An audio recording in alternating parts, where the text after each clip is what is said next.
कहीं ना कहीं धर्म ज्यादा हावी होता जा रहा है। अब चुनाव प्रचार में धर्म ज्यादा इस्तेमाल किया जा रहा है। कल प्रधानमंत्री नरेंद्र मोदी ने कहा कि अगर कांग्रेस हुकूमत में आती है और कांग्रेस की यह मंशा है कि बजट का 15% हिस्सा मिनॉरिटी को दिया जाएगा, मिनॉरिटी पर खर्च किया जाएगा। हालांकि शब्द अगर है कि अगर कांग्रेस की सरकार आती है। इससे पहले भी हम आपको बताते चले कि प्रधानमंत्री नरेंद्र मोदी के अलावा बाकी भी कई बड़े लोगों ने ये कहा है, अलग अलग तरीके से बयान दिए हैं, जिसमें गिरिराज सिंह जो कैबिनेट मिनिस्टर भी हैं, उनका ये कहना है कि जिन लोगों को पसंद नहीं है वो पाकिस्तान चले जाएं। सहारनपुर के कांग्रेस के उम्मीदवार वो कहते हैं, इमरान मसूद वो कहते हैं कि अगर प्रधानमंत्री नरेंद्र मोदी आएंगे तो उनको सबक सिखाएंगे।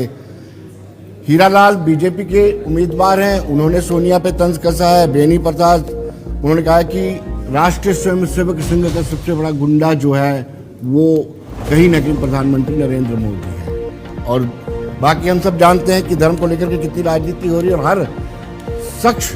हर पक्ष इस बात का तस्दीक कर रहा है कि कहीं ना कहीं इस बार धर्म के नाम पर कुछ ज्यादा ही राजनीति हुई है। पहले हम आपको बताते हैं कि प्रधानमंत्री नरेंद्र मोदी ने क्या कहा है।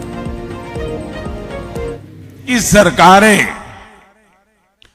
जितना बजट बनाती है उसका 15% सिर्फ और सिर्फ माइनॉरिटी पर खर्च हो, यानी धर्म के आधार पर बजट का भी बंटवारा, धर्म के आधार पर इन्होंने देश को बांटा और आज भी वो धर्म के आधार पर भांति भांति के बंटवारे करने में लगे हुए हैं। कई साल पहले कांग्रेस ने धर्म के आधार पर बजट के आवंटन को हरी झंडी दिखा दी थी। आप कल्पना कर सकते हैं कि बजट का इस प्रकार से टुकड़े करना ये कितना खतरनाक विचार है। और आप जानते हैं कांग्रेस के लिए माइनॉरिटी सिर्फ एक ही है, उसका अपना प्रिय वोट बैंक। मुझे याद है उस समय मैं सीएम था और जब ये बात कांग्रेस ने उठाई थी तो मैंने उसका मुख्यमंत्री रहते हुए पुरजोर विरोध किया था। कांग्रेस उस समय चाहती थी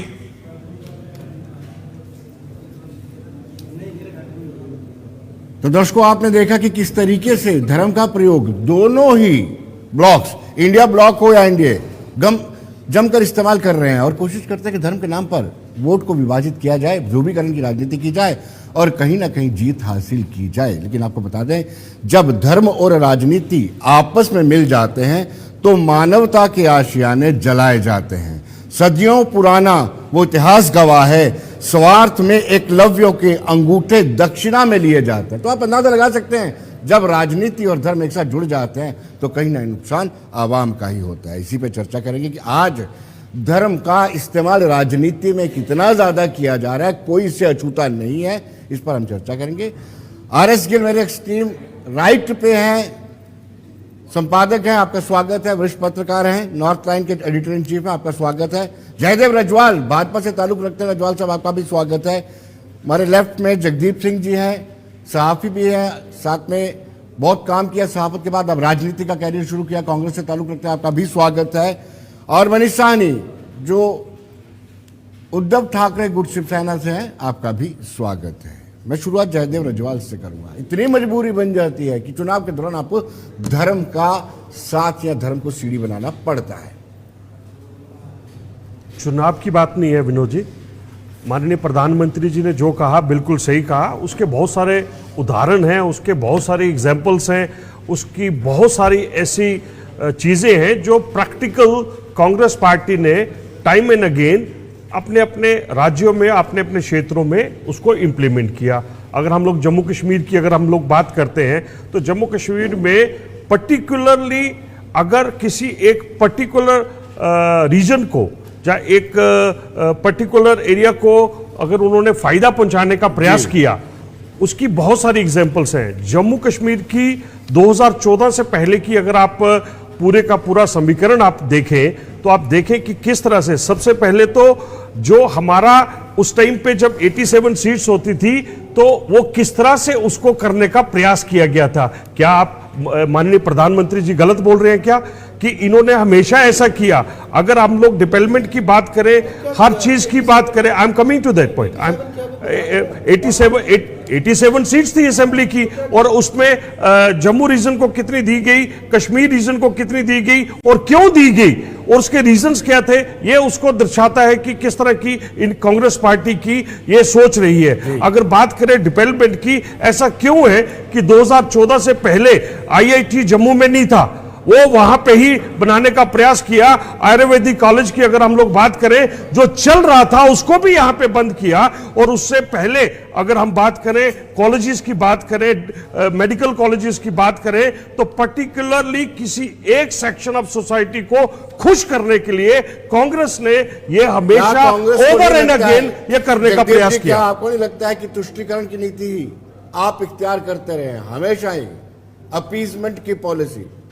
विनोद जी, आपका आभार, शुक्रिया। रजवाल साहब, मैं अक्सर कहता हूं बड़े बुद्ध पुरुष हैं, बड़े प्रबुद्ध आदमी हैं, बड़ी नफासत से बात रखते हैं, लेकिन अक्सर ये भूल जाते हैं कि जब ये वाहियात तरीके के बयानों को डिफेंड करेंगे, फिर भले ही वो हमारे माननीय प्रधानमंत्री नरेंद्र मोदी जी दें तो बात बनेगी नहीं। सबसे पहली तो बात, भूमिका में आपने एकलव्य का जिक्र किया विनोद जी, बिल्कुल ठीक, बहुत उम्दा आपने उदाहरण दिया, लेकिन द्रोणाचार्य कौन है इस महाभारत का, जरा वो देख लीजिएगा। और दूसरी बात, मुझे तो यह समझ में नहीं आ रहा, मैं कभी कभार ऐसा लगता है कि जिस उम्र के साथ आज मोदी जी बात कर रहे हैं तो ये एक स्वाभाविक सी बात है कि मानसिक संतुलन थोड़ा ऊपर नीचे हो सकता है, लेकिन अगर आप उनके बयान देखें, विनोद जी मुझे एक बात बताइए, आज उन्हीं के बयान पे हम चर्चा कर रहे हैं ना, मुझे सिर्फ ये बता दीजिए आज कि आखिर उनका कौन सा बयान जो है जिसको कंसीडर किया जाए। कभी वो कहते हैं जिनके ज्यादा बच्चे हैं उनको सब उठा के दे देंगे, अभी कल वो ये कहते नजर आए कि अगर मैं धर्म के नाम पर सियासत करूं, जात पात के नाम पर सियासत करूं तो मुझे समाज में रहने का कोई अधिकार नहीं। कल वो ये कह रहे थे कि आपका मंगलसूत्र तक जो है वो कांग्रेस उठाकर जो है वो आपसे छीन लेगी, जहां आपकी भैंसें खोल लेगी। और यहां तक उन्होंने कहा कि राम मंदिर कभी चुनावी मुद्दा नहीं रहा। इससे बड़ा झूठ जो है इस सदी का क्या होगा, जिस भाजपा की सारी सियासत राम मंदिर पर खड़ी हो, वहां पर वो एक तरफ कहते हैं कि जी राम मंदिर चुनावी मुद्दा नहीं रहा और दूसरी तरफ कहते हैं कि अगर कांग्रेस आई तो बाबरी ताला जड़ देगी। तो मेरा यह कहना है कि पहले यह तय कर दिया जाए कि उनके किस बयान पर चर्चा करनी है। दूसरी बात, रजवाल साहब ने अभी डिलिमिटेशन की बात की, तो माफ कीजिएगा, डिलिमिटेशन की बात करने का इनको कोई हक नहीं है। जिस तरीके से इन्होंने जन अपेक्षाओं का कत्ल किया है, जिस तरीके से यहां पर डिलिमिटेशन के नाम पर बंदर बांट की है, कहीं 50-52 हजार की कॉन्स्टिट्यूएंसी खड़ी कर दी गई, कहीं विजयपुर जैसे इलाके को तकसीम करके एक तरह से पेट फाड़कर सांबा के साथ जोड़ दिया गया। आरएसपुरा हो, हीरानगर हो, रामगढ़ हो, जितना हमारा जट रिफ्यूजी वहां पर बस्ता चला आ रहा है आजादी के बाद से, उन तमाम सीटों को रिजर्व कर दिया गया। तो ये डिलिमिटेशन की बात मत करें। और रही बात जम्मू के लिए इन्होंने क्या किया, अभी ये बोलकर हटे, मैं ज्यादा समय ना लेते हुए सिर्फ इतना कहूंगा, मुद्दे पर आए।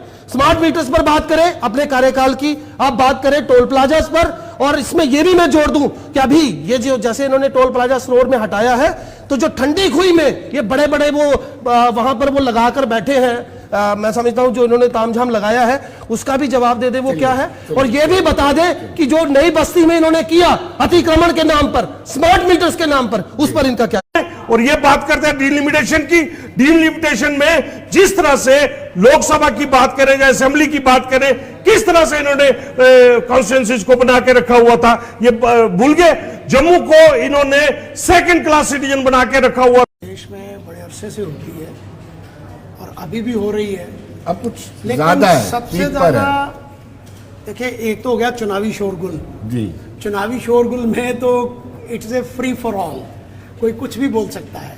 लेकिन मैं एक स्पेसिफिक मुद्दे की बात करूंगा जो शायद कांग्रेस के मैनिफेस्टो पर है, जिस पर प्रधानमंत्री जी ने इशारा किया है। उन्होंने कहा है, और ये इनके मैनिफेस्टो में है, मैं बातें तो बहुत हैं, मैं दो बातें बोलूँगा। एक तो उस मैनिफेस्टो में है कि 15% का जो बजट है वो माइनॉरिटीज़ पर खर्च किया जाएगा, एक तो ये है। दूसरा, उसमें ये भी प्रोविज़न इन्होंने आश्वासन दिया है कि अगर इनकी पार्टी सत्ता में आती है तो जो माइनॉरिटीज़ हैं उनको अपने लॉज बनाने की हम परमिशन देंगे, इजाज़त देंगे। मैं ये समझता हूँ कि कोई भी देश संविधान से चलता है, कोई रूल ऑफ लॉ है, you can not do it. आप अपने मैनिफेस्टो में दे रहे हैं तो इसका मतलब है आपकी मंशा है। मैं ये कहता हूँ कि ऐसी राजनीति, अगर आप बजट 15% करेंगे धर्म के नाम पर, माइनॉरिटी के नाम पर, और लेकिन मैं एक बात इसमें माइनॉरिटी का भी मैं शब्द जो है क्लैरिफाई करूँगा कि कांग्रेस कहती है माइनॉरिटी, मेरा कुछ और मानना है। मेरा मानना है कि माइनॉरिटी में मुस्लिम भी हैं, सिख भी हैं, बौद्ध हैं, क्रिश्चियन हैं, जैन हैं, लेकिन ज़्यादा फोकस अगर आपका किसी वर्ग विशेष पर है जिसका आप वोट बैंक समझ के अपना फोकस करते हैं तो वो गलत है। और बजट में तो ये चीज़ लानी नहीं चाहिए, क्योंकि एक सेकुलर कंट्री है और अब शब्द देखिए, संविधान के कुछ फंडामेंटल टेनेट्स हैं, इसमें है कोई भी पर्सन, चाहे वो किसी जात का है, वर्ग विशेष का है, धर्म का है या किसी भी पक्ष का है, उसके साथ भेदभाव नहीं होना चाहिए। हाँ, अगर अभी की सरकार या इससे पिछली सरकारें, मैं तो सभी सरकारों की बात करूंगा, सिर्फ बीजेपी की बात नहीं करूंगा, भारत सरकार में जो भी स्कीम बनी है, वेलफेयर स्कीम, जो प्रोजेक्ट बने हैं, मैं नहीं समझता हूं कि कभी भी वो किसी वर्ग विशेष के लिए बने हैं, हमेशा सभी के लिए बने हैं। उसका फायदा सभी को मिलना चाहिए और सभी लेते हैं। हाँ, कई बार क्या हुआ है, कुछ उदाहरण इस किस्म की राय देखिए, आप वो मैनिफेस्टो दे रहे हैं, वोट लेने के लिए दे रहे हैं जी। तो ये मैं समझता हूँ एक धर्म की राजनीति आप करने जा रहे हैं। हाँ, उसका जवाब हमारे राजनीतिक सभी इसमें मुनव्वस हैं, इसमें मैं ये नहीं कहूँगा कि कोई दूध का धुला है, उसका जवाब जरूर देंगे। अगर एक पक्ष करता है तो दूसरा उसको काउंटर करने के लिए वो भी राजनीति का धंधा, वो भी धार्मिक राजनीति का हथकंडा बनाता है। तो ये इस मुल्क के लिए, चलिए देश के हित में नहीं है। गिल साहब, लौटते हैं छोटे से ब्रेक के बाद, लौटते हैं छोटे से ब्रेक के बाद।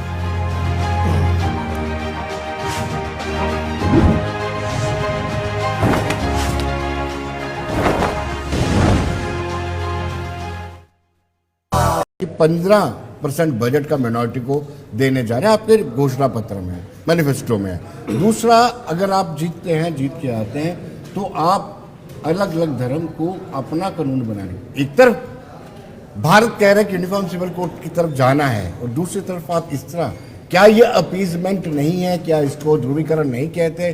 क्या इसको तुष्टीकरण नहीं कहते? विनोद जी, पहली तो बात ये कि जैसे रजवाल साहब ने मेरे शब्दों पर आपत्ति जताई, मैंने बड़े सम्मान के साथ ये कहा था कि मानसिक संतुलन बिगड़ा हुआ नज़र आ रहा है। और उसका एक उदाहरण और देता हूँ कि हमारे माननीय प्रधानमंत्री जी अब जिलों में जो है वो राजधानियाँ जो है वो बता रहे हैं, तो इससे समझ में आता है ये किस बात की ओर इंगित करता है, किस बात का घोतक है। दूसरी बात, गिल साहब वरिष्ठ पत्रकार हैं, मेरे भी पुराने जानकार हैं और मैं जानता हूं इनका एक बढ़िया योगदान रहा है पत्रकारिता के क्षेत्र में। लेकिन मुझे बड़े अफसोस के साथ कहना पड़ता है कि आज जब इन्होंने सवाल उठाया तो इन्होंने सिर्फ बात की कांग्रेस के घोषणा पत्र की और ये माइनॉरिटीज वाला इशू उठाया।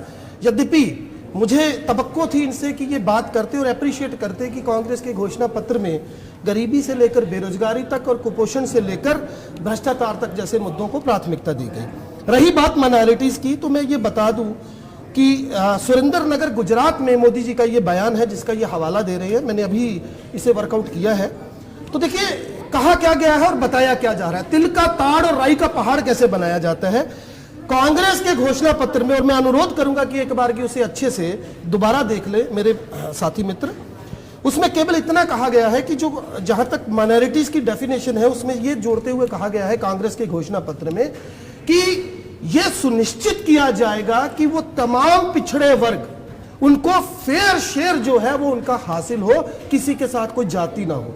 दूसरी मैं एक आज बात करना चाहता हूं विनोद जी, 5 मिनट में उसमें मिनॉरिटी का जिक्र नहीं है। माइनॉरिटीज के साथ हाँ, मैंने दोबारा बता दूं जी, मैं स्पष्ट कर दूं कि माइनॉरिटीज में फेयर शेयर की बात की गई है, इस बात को तूल देने का कोई तुक नहीं है। और एक बात मैं आज बड़े खुले मन से कहना चाहता हूं आपके इस मंच से, बार बार जब हम डिस्कशंस में जाते हैं तो घूम फिर कर बात जो है वो एक ही कम्युनिटी पर आती है। कांग्रेस पर एक ही आरोप बार बार मढ़ा जाता है कि कांग्रेस जो है वो मुसलमानों की जो है तरफदारी करती है। तो भाई साहब ये मुसलमान है कौन, जरा आज इस पर बात कर लेते हैं। मैं आपसे अनुरोध करूंगा कि मुझे 2 से 3 मिनट दे दें। मैं भी आपसे एक अनुरोध करूंगा कि जब आप शाबानों के लिए सुप्रीम कोर्ट का फैसला बदल देते हो, बाटला हाउस एनकाउंटर में आप रोते हो, तो क्यों ना आपकी हर बात को उस वर्ग के साथ जोड़ा जाए। विनोद जी देखिए, शाहबानो केस पे मैं अब क्योंकि अगर मैं ज्यादा लंबा हो जाएगा, लिमिटेड समय है, लेकिन मैं ये सवाल नजमा हब्तुल्ला से लेकर आरिफ मोहम्मद तक ये वो लोग हैं जिन्होंने उस वक्त राजीव गांधी जी, स्वर्गीय राजीव गांधी जी पर यह दबाव बनाया, उसमें माखनलाल फोतेदार भी शामिल थे कि आप अगर इस वर्ग विशेष की इस भावना का ध्यान नहीं रखेंगे तो कोई किसी तरीके का कोई राजनीतिक नुकसान हो सकता है। ये मैं इस मंच से कह रहा हूं। बावजूद उसके माननीय तत्कालीन प्रधानमंत्री जी ने इस पर बड़ा गहनता से विचार विमर्श किया और फाइनली अगर कहीं पर कोई त्रुटि काम करते वक्त उस वक्त के हालातों के अनुसार आरिफ मोहम्मद को हमने सुना, उनका कहना है कि मैंने इसलिए इस्तीफा दिया जो सुप्रीम कोर्ट का। देखिए विनोद जी, मुझे मैं बात तभी रख पाऊंगा जब आप मुझे मौका देंगे, आप ही मालिक हैं। तो मैं ये बता रहा हूं कि उसका जो खामियाजा है वो कांग्रेस ने भुगता। लेकिन मैं मुस्लिम पे फिर लौटना चाहूंगा। आखिर क्यों बार बार इस देश का प्रधानमंत्री ये बार बार कहता नजर आ रहे हैं कि भाई ये जो मुस्लिम है, ज्यादा बच्चे वाले लोग हैं, कांग्रेस इनको अपील करेगी। ये मुस्लिम है कौन विनोद जी? ये वही लोग हैं जो दाढ़ी बढ़ाने से डरते हैं, जो सर पे टोपी रखने से पहले 10 बार सोचते हैं, जो अपनी दुकान या मकान का नाम रखने से पहले भी एक बार की सोचते हैं कि कहीं किसी दंगे की चपेट में ना आ जाए। मैं आपको याद दिलाना चाहता हूं, जब हम छोटे छोटे हुआ करते थे, रजवाल साहब को भी याद आ जाएगा, कविता पढ़ा करते थे झांसी की रानी की, खूब लड़ी मर्दानी झांसी वाली रानी थी। तो मैं आपको इसके साथ ये जोड़ के बता दूं कि जनाब झांसी की रानी के जो वालिद थे मोरपंत साहब, उनकी बहन के साथ जिसने शादी की थी वो लियाकत अली थे। और ये लियाकत अली वही थे जब अंग्रेजों के साथ युद्ध लड़ने की बारी आई तो सबसे फेमस तोपची खुदा बख्श को लड़ने के लिए भेजा था जनाब, और वो वहां पर शहीद हुए। मैं उन उलेमाओं का जिक्र करना चाहता हूं जिनकी 5 लाख से ज्यादा तादाद है जो इस देश के नाम पर कुर्बान हुए।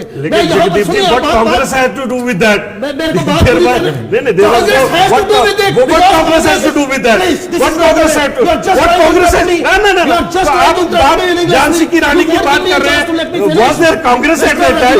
What Congress has done? No. What Congress has done that? What Congress has to do with that? You talk about the current situation. You talk about Jagdeep भाई, अभी आप करंट बात करें कि यूनिफॉर्म सिविल कोड की बात करते हैं और कांग्रेस पार्टी कहती है कि हम लोग अपने अपने हिसाब से अपनाइए। ऐसा थोड़ा ही होता है भाई साहब, ऐसा नहीं होता। मैं आपको आज बताना चाहता हूँ मुसलमान है कौन। नहीं, ऐसा नहीं होता। आप पूरी जमात खड़ी है आपकी। ये वो लोग हैं, आप उनको खराब करने का प्रयास मत कीजिए। उन लोगों को आप खराब करने का प्रयास कर रहे हैं और बार बार आप क्यों कहते हैं कि उनको कानून बनाने का होगा? ऐसा क्यों? ऐसा नहीं होता भाई साहब, ऐसा नहीं होता। मेरे को आप सिंपल सा बताइए, जम्मू कश्मीर में वेस्ट पाकिस्तान रिफ्यूजीज थे, उनको क्यों नहीं दिया आपने? कांग्रेस पार्टी ने क्यों नहीं दिया उस टाइम पे? आपने क्यों नहीं दिया? आपने क्यों दिया ना? जम्मू के माइनॉरिटीज को मनाने का राइट क्यों नहीं दिया गया? उसको दिया क्या? दिया क्या? बाल्मीकि को दिया क्या? मेरे को आप क्लियर करें। ना। If you would like to speak, please, Mr. Rajwal, I would like to supplicate you very beseechingly. If you would like to say something, please say it on your own turn. But this is not the way. If you are just trying. अगर आप गलत बात करेंगे, झांसी की रानी को कांग्रेस के साथ वो करेंगे तो हाउ? मैं लियाकत अली का जिक्र कर रहा हूं। How that is justified? अरे भाई साहब, उसको आप जस्टिफाई नहीं कर सकते। आज 2024 में उसको जस्टिफाई कैसे करेंगे? इंडिपेंडेंस के बाद उसको आप जस्टिफाई नहीं कर सकते। प्रधानमंत्री किस तरीके के वाहियात बयान दे रहा है? जवाब दीजिए मुझे इस पर। देखो फिर आप डिस्ट्रिक्ट के अंदर राजधानी दिखाई दे आप फिर वही लैंग्वेज यूज कर रहे हैं। तो क्या करूं? फिर वही लैंग्वेज। मैं बड़े सम्मान के साथ वही मैं कहना चाह रहा हूं। This shows the basic character of the Congress party. आपको ऐसा नहीं बोलना चाहिए, ऐसा आपको नहीं बोलना चाहिए। प्रधानमंत्री को एक चुनौती दी गई है कांग्रेस की तरफ से रिटायर्ड जजेस ने दी है, सबने दी है, माननीय राहुल गांधी जी ने मान लिया। मैं आपसे सिर्फ एक सवाल पूछता हूं, मोदी जी क्यों नहीं आते बहस में? तो वो पहले दुनिया का सबसे बड़ा लोकतंत्र है अमेरिका, आप एक काम जहां करें पर ना, डेमोक्रेट्स और रिपब्लिकन आप एक काम करें, बहस करते जो हैं। रजवाल साहब, रजवाल साहब, उनके अंदर जगदीप एससी जी, एससी वर्ग के जगदीप जी, जिसका नाम वहां पे प्रपोज किया वो उसको सेट क्यों नहीं करते? पहले उससे तो बात कर ले। छोटे और से वो ब्रेक भी के कहां बाद, से? छोटे से ब्रेक के अमेठी बाद से। वापिस लौटता है, छोटे से ब्रेक के बाद।